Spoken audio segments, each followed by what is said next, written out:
ہے. جی جی دوبارہ بتائیں پلیز. انویسٹیگیشن کا ایک پروسیس ہوتا ہے. جو پروسیس ہوتا ہے نا وہ کلیکشن آف ایویڈنس ہوتا ہے. تو کوئی بھی کسی قسم کی نہ تو دوسری طرف سے جو وکلا پیش ہوئے ہیں جو قاضی صاحب کے اپوزٹ کونسل ہیں نہ وہ پیش ہوئے ہیں نہ تو انہوں نے کوئی کسی قسم کی کوئی ایویڈنس بتائی ہے نہ تو جو اس میں انویسٹیگیٹنگ آفیسر ہے اس نے کوئی ایسی بات بتائی ہے نہ کوئی ایویڈنس پیش کی ہے ریمانڈ کے اندر اور نہ ہی ریمانڈ کے اندر کوئی ایسی پروگرس بتائی گئی ہے کہ جس سے یہ ثابت ہوتا ہو کہ اس شخص کا یہ جرم ہے اس نے خود اپنے آپ کو مارا ہے. اگر فار ایگزامپل اگر مارا بھی ہو تو اس میں کون سا کیا جرم بنتا ہے. اگر کسی نے اپنے آپ زیادہ سے زیادہ وہ خودکشی کا بنے گا نا تو اس میں کون سی ایسی بڑی بات ہے آ جاتی ہے. ایک اور دوسرے نمبر پہ 182 کی کاروائی کے حوالے سے وہ سارا کچھ ہوگا. اس میں اس وقت ہوگا جب یہ چلان آئے گا اس میں ایویڈنسز ہوگی اس میں کراس ایگزامینیشن ہوگا پورا ایک پروسیس چلے گا. پروسیس چلنے کے بعد فائنل آرگومنٹس ہوں گے. فائنل آرگومنٹس کے بعد یہ ڈیسائیڈ ہوگا کہ کیا یہ ایف آئی آر جھوٹی ہے یا سچی ہے. اگر جھوٹی ہے تو دین وہ 182 کا کلندرا بنے گا. کلندرا بننے کے بعد ان کے اوپر ایک پروسیس چلے گا. اب سے ہی وہ اپنا ریمانڈ کے اندر ہی وہ 182 کی بات کرتے ہیں. یہ تو بالکل سراسر زیادتی ہے. اب وہ پسٹل کی بھی بات کر رہے تھے تو میں نے وہاں پہ ہم دوستوں نے وکلا نے وہاں پہ کہا کہ پسٹل تو کہیں سے بھی مینیج کیا جا سکتا ہے. ٹھیک ہے نا. آپ روزانہ پیش کرتے ہیں کسی نہ کسی کو پسٹل کسی کے اوپر ڈال دیتے ہیں. اب ان کے اوپر اگر پسٹل ڈالا گیا ہے تو کیا لائسنس ان کے نام کا تھا کیا پسٹل ان کے نام کا تھا. اگر ہے تو پھر تو پتہ چلتا ہے کہ وہ کنیکٹنگ پیس آف ایویڈنس ہے. تو اب اس میں یہی ہے کہ یہ مطلب سراسر جھوٹا ہے. یہ سارا کچھ جھوٹ کی بنیاد پر یہ گڑھا جا رہا ہے. تو یہ اس طرح نہیں ہونا چاہیے بالکل. 13 سال کا جانسن جو ہے وہ لا کے تحت اس کو تو ریمانڈ بھی نہیں دیا جا سکتا. وہ کب سے پولیس کی کسٹڈی میں ہے اور ٹوٹل 5 لوگ چھٹے پاسٹر وکی ہیں جو کنفائنمنٹ میں.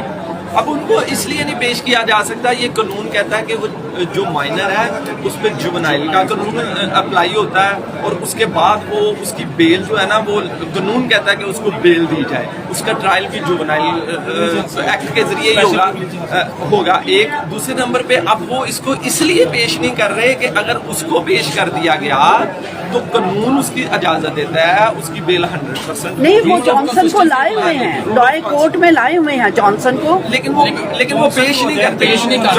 اگر ایک کی بیل ہوگی تو رول آف کنسسٹنسی اپلائی ہوگا پھر سب کی بیل ہو جانی ہے. ایک تو اسی لیے نہیں پیش کرتے میرے بھائی کہہ رہے ہیں اور یہ بات ان کی 100% رول آف کنسسٹنسی کے تحت بیل ہو جانی ہے. اور ایک وہ مائنر ہے اس کی وجہ سے بیل ہو جانی ہے. ان کا ریمانڈ ہونا ہی نہیں ہے. انہوں نے جوڈیشل ہو جانا ہے. ان کو پتا جوڈیشل ہو گیا بیل اپلائی کریں گے تو ان کی بیل ہو جائے گی. اس لیے ان کو جیسی کرنا کروائیں کیونکہ یہ تو جا کے پھر تشدد کریں گے.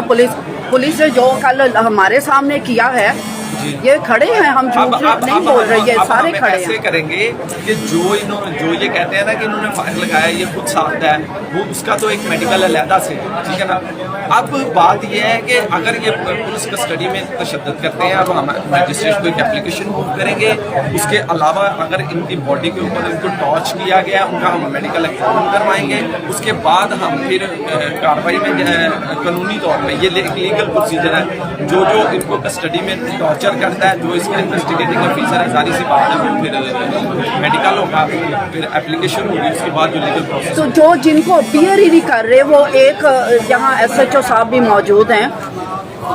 آپ بتائیں گے کہ کیوں نہیں ان کو پیش کیا جا رہا. یہ نہیں ایس ایچ او صاحب تھے نا. اچھا ابھی ہم ویٹ کر رہے ہیں کورٹ کے آرڈر کا ویٹ کر رہے ہیں. ابھی ہم لوگ ہم نے صاحب وکلا نے آرگومنٹ دے دیے جو کہ اس کو ڈسچارج کیا جائے. یہ پولیس کی میلافائڈی اس کو بتایا جا رہا ہے.